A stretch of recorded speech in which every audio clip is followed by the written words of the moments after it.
سبيل الدموع سبيل مريح تنهدى يا صاحي كي تستريح Bismillahirrahmanirrahim. Assalamualaikum warahmatullahi wabarakatuh.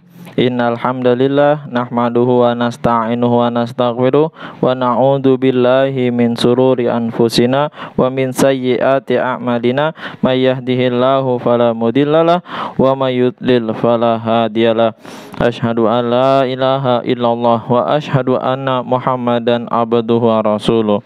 Allahumma sholli ala sayyidina Muhammad wa ala alihi sayyidina Muhammad.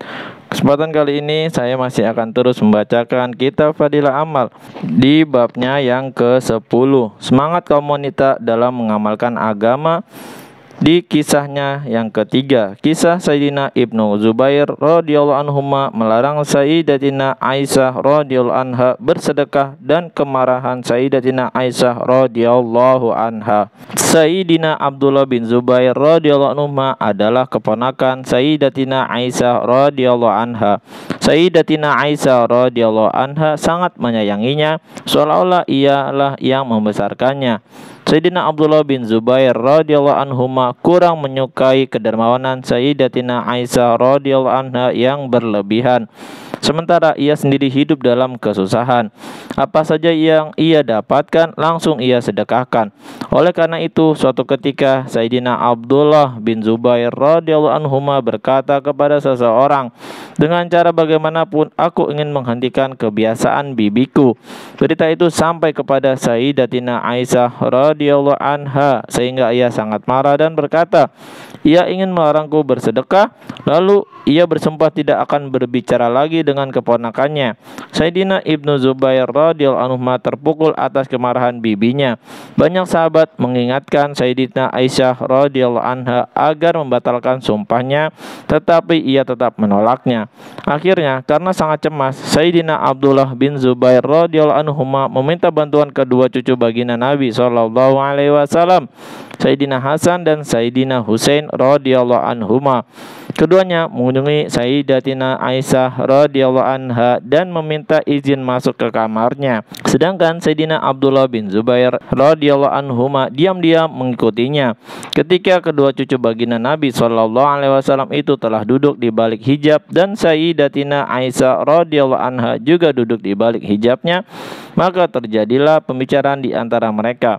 Saat itulah Sayyidina Abdullah bin Zubair radhiyallahu anhuma masuk ke dalam hijab dan langsung memeluk bibinya seraya menangis meminta maaf.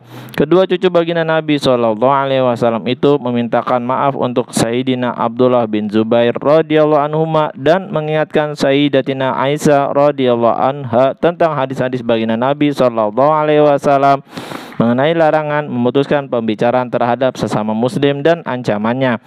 Setelah dibacakan hadis-hadis itu berulang kali, Sayyidatina Aisyah radhiyallahu anha bersedia memaafkan Sayyidina Ibnu Zubair radhiyallahu anhuma. Ia pun menangis terisak-isak dan mulai berbicara dengan Sayyidina Abdullah bin Zubair radhiyallahu anhuma.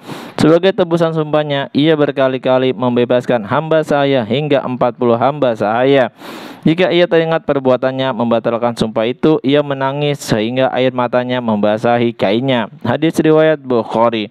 Faedah: keadaan kita saat ini dari pagi hingga sore hari, berapa kalikah kita bersumpah? Kemudian bagaimana pula kepedulian kita terhadap sumpah kita?